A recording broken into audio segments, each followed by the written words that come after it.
Right now, somewhere in your body, there is stress that has nowhere to go. Not the stress in your mind, the stress in your tissue. The tightness in your shoulders that never quite leaves. The clenched jaw. The shallow breathing you don't even notice anymore. For most people over 50, stress isn't an emotion they feel and release. It's a resident. It moved in years ago, and it never left. Here's what almost no one understands. Stress is physical. It has a location. And when you exercise, you're not just burning calories or building muscle. You're giving that trapped stress somewhere to finally go. Tonight, I want to show you exactly where stress lives in your body, what it does to you when it stays, and how the right kind of movement doesn't just distract you from it. It physically clears it out. Stay with me until chapter 4, because that's where you'll understand why a simple walk can do what hours of worrying never will. To understand where stress goes, you have to understand what it was built for. Tens of thousands of years ago, stress had one job: to move you. A threat appeared, a predator, a rival, a danger, and your body flooded with two chemicals, adrenaline and cortisol. In seconds, your heart raced, your muscles tensed and filled with fuel. Your breathing quickened, blood moved away from your stomach and toward your arms and legs. Your body became, in an instant, a machine built for one thing: intense physical action, run or fight. And here's the key: the stress was designed to be used up. You ran, you fought, the fuel got burned, the chemicals got cleared, and afterward your body returned to calm. Stress arrived, the body moved, and stress left. A complete cycle. Now look at your life today. The threat appears: an email, a bill, a difficult conversation, the news. Your body does the exact same thing it did for your ancestors. Adrenaline, cortisol, racing heart, tense muscles, fuel released into the blood, ready for action. And then you sit still. You don't run. You don't fight. You swallow it and stay in your chair. The body prepared for movement, and no movement came. The cycle never closes. This is the central problem of modern stress. It's not that we have more of it. It's that we never discharge it. The chemistry gets triggered a dozen times a day and almost never gets used the way it was meant to. So where does all that unused stress go? It doesn't vanish. It goes into the body. And after 50, it starts to leave marks. Let me show you the places stress hides, because once you can feel them, you can release them. The first place is the muscles, especially the shoulders, neck, and jaw. When cortisol prepares you for action, it tightens these muscles. If the action never comes, the tension has no reason to release. Hold that pattern for years, and the body forgets what relaxed even feels like. That constant ache in your shoulders may not be age or a bad mattress. It may be decades of unused fight or flight, frozen in place. The second place is the gut. Under stress, your body pulls blood and energy away from digestion. You don't need to digest lunch while running from danger. Do this occasionally, and it's fine. Do it constantly, and digestion suffers. This is why chronic stress so often shows up as stomach trouble. The gut is where a huge amount of hidden stress quietly settles. The third place is the cardiovascular system. Cortisol and adrenaline raise your heart rate and tighten your blood vessels. Useful for a 10-second sprint, harmful as a permanent state. Stress that never discharges keeps the pressure quietly elevated year after year. This is one of the deepest reasons chronic stress and heart health are so tightly linked. And the fourth place is the brain itself. Persistently high cortisol affects the regions involved in memory and emotional control. It's part of why long-term stress leaves you foggy, forgetful, and quick to anger. The stress isn't only in your mind, it's reshaping the organ your mind runs on. For locations, muscles, gut, heart, brain. This is the real map of stress. Not a feeling floating in your head, a physical load distributed through your body. And a load, unlike a feeling, can be physically moved, which brings us to the part that changes everything. Here is the idea I most want you to hold on to. Exercise is the exit door that stress has been looking for. Remember, stress prepared your body for movement. So when you finally move, you're not fighting the stress. You are completing it.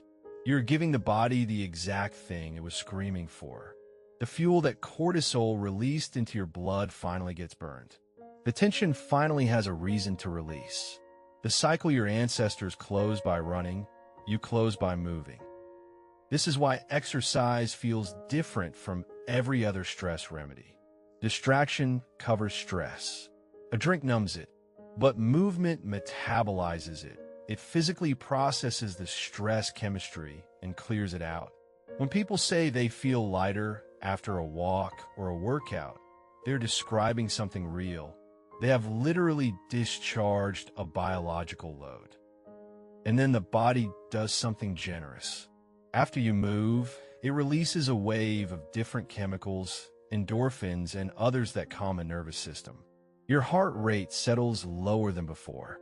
Your muscles, having finally worked, release their grip. For a while, the residents move out. The shoulders drop. The jaw unclenches. The gut relaxes.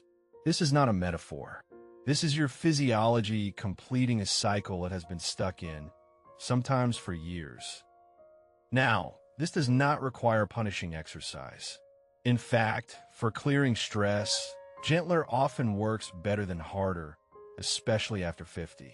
And that leads to the most important chapter of this video, which kind of movement clears stress best and why the answer surprises almost everyone. If I asked you to name the most powerful stress-clearing exercise, you might think of something intense. The truth is quieter. For most people, the single most effective stress-clearing movement is walking, especially rhythmic, steady walking, ideally outdoors. Let me explain why something so simple works so deeply. First, walking is rhythmic, and rhythm calms the nervous system. The steady left-right of walking sends a signal of safety to the brain, the same reason rocking soothes a child. Your nervous system reads that rhythm and begins to stand down from high alert. Second, walking naturally deepens your breathing. Stress makes breathing shallow and fast, which keeps the body in alarm. A walk gradually pulls your breath longer and slower. And slow breathing is one of the few direct switches you have to turn off the stress response on purpose. Third, and this is the part researchers find fascinating, the alternating movement of walking, left side then right side, appears to help the brain process emotional tension. It's part of why solutions to problems so often arrive mid-walk, why a worry that felt enormous at your desk feels smaller after 20 minutes outside. You didn't just distract yourself. You gave your brain the rhythmic, bilateral movement it uses to file stress away. Now compare that to worrying. When you sit and worry, you trigger the stress chemistry again and again, but you never move, so it never clears. Worrying is stress with no exit. You're pressing the alarm button over and over in a room with no door. Walking opens the door. This is why 10 minutes of walking will do more for a stressed body than an hour of sitting and thinking ever could. And for a body over 50, one that's been carrying decades of undischarged stress in the shoulders, the gut, the heart, a daily walk is not a small thing. It is a daily eviction notice to the stress that moved in long ago. So how do you turn this into something real? You don't need a program. You need a release valve you use every day. Start with this. Attend a 20-minute walk once a day, ideally outside, ideally without your phone to your ear. Not for your steps, not for your weight, for your nervous system. Treat it as non-negotiable maintenance, the way you'd never skip brushing your teeth. Add one more layer. When you feel stress rising during the day, the tight chest, the clenched jaw, don't sit with it. Stand up. Move for even 2 minutes. Roll your shoulders, breathe slowly, walk to another room and back. You are closing the cycle before it can settle into your tissue. Small discharges, many times a day, keep the residents from moving in. And protect what comes after. The calm you build through movement is deepened by sleep and undone by a racing, sedentary evening. A short walk after dinner, then a quiet wind down, tells your whole system the day's threats are over. It's safe to stand down now. None of this is complicated. That's exactly why it's so often ignored. We look for powerful solutions to stress and walk right past the most powerful one there is, because it looks too simple to matter. So let's return to where we began. The stress in your shoulders, the tension in your gut, the pressure you've carried so long you stopped noticing it. It was never meant to stay. Your body was built to move it out. It's simply been waiting, sometimes for years, for you to give it the chance. Stress is not a feeling you have to endure. It's a load you can move. And the exit door has been there the whole time. One steady walk, one deep breath, one small movement at a time. Tomorrow morning, before the day's stress arrives, take that walk. 10 minutes. Let your oldest, most trapped tension find the door it's been looking for. If this changed how you understand your own body, stay close, because next I'll show you what really happens inside your muscles after 60 and why it's never too late to rebuild them. Breathe deeply. Take care of yourself, and I'll see you there.